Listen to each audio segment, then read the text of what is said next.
Consumption expenditure और investment के बारे में पढ़ने के बाद अब हमारे पास जो नेक्स्ट टॉपिक आता है वो है gross investment, net investment and concept of depreciation. देखिए ये तीनों concept gross, net and concept of depreciation, ये तीनों ही मैक्रो इकोनॉमिक्स के बहुत इंपॉर्टेंट कंसेप्ट हैं, तो इनको पढ़ना ज़रूरी है। सबसे पहले हम लोग ग्रॉस इन्वेस्टमेंट के बारे में पढ़ते हैं, समझ लेते हैं कि ग्रॉस इन्वेस्टमेंट क्या होता है। ग्रॉस इन्वेस्टमेंट जो है वो मैंने आपको यहाँ पे बताया। Gross investment refers to the total production of capital goods during a year. ठीक है, ग्रॉस इन्वेस्टमेंट का मतलब होता है एक साल के अंदर कैपिटल गुड्स की जितनी प्रोडक्शन हुई है कंट्री में उसको कहते हैं। ग्रॉस इन्वेस्टमेंट के दो कंपोनेंट होते हैं। पहला है capital goods used for the replacement of existing capital, मतलब वो वाली कैपिटल गुड्स जो ऑलरेडी एग्जिस्ट कर रहे कैपिटल स्टॉक को रिप्लेस करने के लिए यूज़ की जाती है। ठीक है, जिसको हम लोग डेप्रिसिएशन भी कह सकते हैं। डेप्रिसिएशन का मतलब आपको पता है वियर एंड टेयर की वजह से एसेट्स को रिप्लेस करना पड़ जाता है, तो वो जो पैसा हम लोग नया लगाते हैं एसेट्स को रिप्लेस करने में, वो भी ग्रॉस इन्वेस्टमेंट का पार्ट होता है। सेकेंड है capital goods used as a net addition to the existing capital stock. Capital goods वो वाली जो कैपिटल स्टॉक ऑलरेडी हमारे पास है उसमें नेट एडिशन मतलब और एडिशन करने के काम आती हैं, जिनको हम लोग नेट इन्वेस्टमेंट भी कह सकते हैं। तो ये है कि ग्रॉस इन्वेस्टमेंट में नेट इन्वेस्टमेंट एंड डेप्रिसिएशन दोनों ही इंक्लूडेड होते हैं। अब ग्रॉस इन्वेस्टमेंट को हम लोग ऐसे भी बता सकते हैं इक्वेशन में, नेट इन्वेस्टमेंट प्लस डेप्रिसिएशन। और अगर हमने नेट इन्वेस्टमेंट को बताना है तो ऑब्वियसली ग्रॉस इन्वेस्टमेंट में से डेप्रिसिएशन को माइनस करना पड़ेगा। बेसिकली जो ग्रॉस एंड नेट है उनके जो मेजर डिफरेंस है उन दोनों के बीच में वो सिर्फ डेप्रिसिएशन का ही है कि ग्रॉस में डेप्रिसिएशन एडेड होता है, नेट में डेप्रिसिएशन नहीं होता है। ठीक है, अब आगे हमारे पास है कि नेट इन्वेस्टमेंट जो है उसका इम्पोर्टेंस या सिग्निफिकेंस क्या है, तो वो पढ़ लेते हैं। First is net investment country में कैपिटल के स्टॉक को इंक्रीज कर देता है। ज़्यादा कैपिटल का स्टॉक हर लेबर के लिए कैपिटल की अवेलेबिलिटी बढ़ा देता है, जिससे लेबर की एफिशिएंसी बढ़ती है। सेकेंड है ये ज़्यादा एम्प्लॉयमेंट अपॉर्चुनिटीज़ को भी जनरेट करता है, जनरेट करने में हेल्प करता है। और जैसे इंडिया में अनएम्प्लॉयमेंट की प्रॉब्लम है क्योंकि वो कैपिटल की कमी की वजह से है, तो ज़्यादा कैपिटल होएगी तो एम्प्लॉयमेंट बढ़ाने में हेल्प मिलती है। थर्ड है नेट इन्वेस्टमेंट प्रोडक्शन कैपेसिटी को भी बढ़ा देता है, मतलब जीडीपी ग्रोथ जो है वो भी बढ़ जाती है। अब आगे हमारे पास है difference between gross and net investment.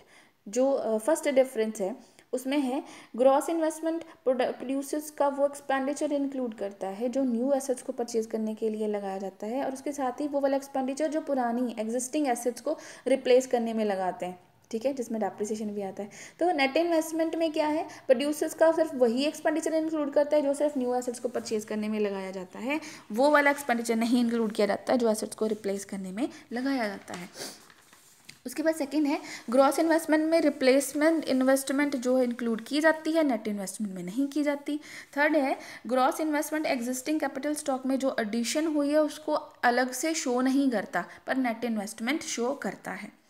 Okay, आगे है कंसेप्ट ऑफ डेप्रिसिएशन।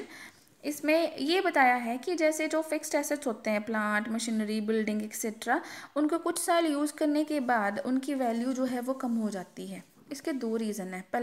इसका पहला रीज़न तो होता है कि नॉर्मल वियर एंड टियर, ठीक है, मतलब जो नॉर्मली घिसावट होती है। दूसरा है वो रीज़न होता है कि एक्सीडेंटल डैमेज का, कि एक्सीडेंटली वो डैमेज हो गए। एक और कारण है जो होता है जैसे टेक्नोलॉजी चेंज होने से भी वैल्यू ऑफ एसेट जो है वो कम हो जाती है। इसको एक्सपेक्टेड ऑब्सोलेंस कहते हैं, जो हमें पता होता है कि इट वुड हैपन। तो डेप्रिसिएशन से एसेट्स की जो वैल्यू होती है वो कम होती है फॉलोइंग रीजन से। पहला है normal wear and tear, second accidental damage, third expected obsolescence. Depreciation को कंजम्पशन ऑफ फिक्स्ड कैपिटल भी कहा जाता है, और इनकी वजह से एसेट्स को टाइम टू टाइम बदलना भी पड़ता है, और एसेट्स बदलने के लिए पैसे भी चाहिए। इसीलिए जो प्रोड्यूसर्स हैं वो प्रोविजंस बनाते हैं।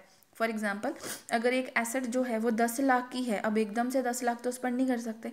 अगर एक एसेट 10 लाख की है तो जो 10 साल तक चलेगी, तो हर साल एक अमाउंट फंड अकाउंट में डाली जाती है, जिसको कैसे कैलकुलेट करते हैं, जैसे 10 लाख जो है 10 लाख उसको डिवाइड कर दो ईयर, उसके कितने ईयर तक वो चलेगी, 10 लाख डिवाइडेड बाय 10 तो कितना आएगा 1 लाख। इसका मतलब है कि 10 साल के लिए हर साल 1 लाख रुपए रिजर्व फंड में डालने पड़ेंगे। तो डेप्रिसिएशन जो था 1 लाख रुपए डालने पड़ेंगे, तो डेप्रिसिएशन का वो एक अलग से प्रोविज़न बन जाता है। तो जब वो उसकी एसेट की आफ्टर 10 ईयर 10 लाख हो जाएगा तो एसेट्स को रिप्लेस जो है वो कर पाएंगे। आगे है significance of depreciation reserve fund. इस रिजर्व फंड का क्या फ़ायदा है, क्यों इंपॉर्टेंट है ये देखिए। डेप्रिसिएशन रिजर्व फंड बनाया जाता है एसेट्स को रिप्लेस करने के लिए, ठीक है।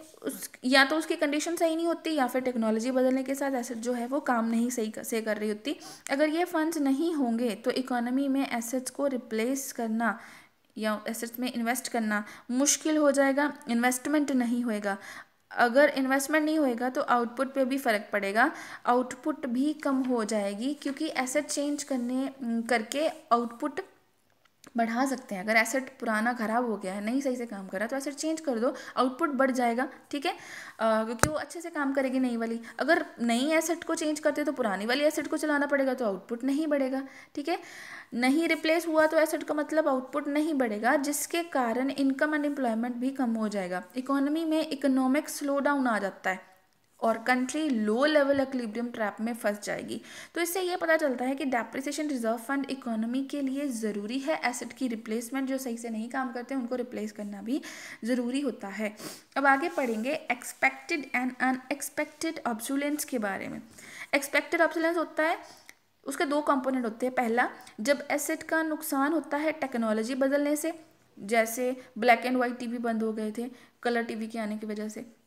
सेकेंड है जब एसेट्स का नुकसान होता है डिमांड बदल जाने से। जैसे पहले मान लो रबर शूज़ की बहुत डिमांड थी तो उनकी मशीनें थी, फिर अब रबर शूज़ की डिमांड बंद हो गई, लेदर की शुरू हो गई है, तो वो उनकी जो डिमांड है शिफ्ट हो गई है, तो वो उनको नुकसान जो है उनकी डिमांड को पहुंचाएगा, ठीक है।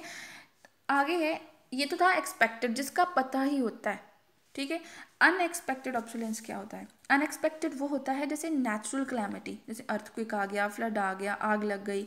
सेकेंड है एसेट्स की अनएक्सपेक्टेड ऑब्सोलेंस से एसेट की मार्केट वैल्यू जो है वो कम हो जाती है इकोनॉमिक रिसेशन की वजह से। अब जैसे कोरोना की बात करें तो कोरोना वायरस अनएक्सपेक्टेड था, पता नहीं था कैसा हो जाएगा, इकोनॉमी बंद हो जाएगी। ये इमरजेंसी और अनएक्सपेक्टेड वाली सिचुएशन है जिससे प्रोड्यूसर्स को काफ़ी नुकसान हुआ, इवन कंज्यूमर्स को भी। तो डेप्रिसिएशन के पर्पस के लिए हम लोग सिर्फ एक्सपेक्टेड ऑब्सोलेंस को ही कंसिडर करते हैं, अनएक्सपेक्टेड को नहीं करते। अनएक्सपेक्टेड जो होता है वो कैपिटल लॉस होता है, अनएक्सपेक्टेड कैपिटल लॉस होता है, इसलिए हम लोग डेप्रिसिएशन के लिए अनएक्सपेक्टेड को नहीं कंसिडर करते हैं। हम लोग सिर्फ कंसिडर करते हैं एक्सपेक्टेड ऑब्सोलेंस को, जो हमें पता ही होता है।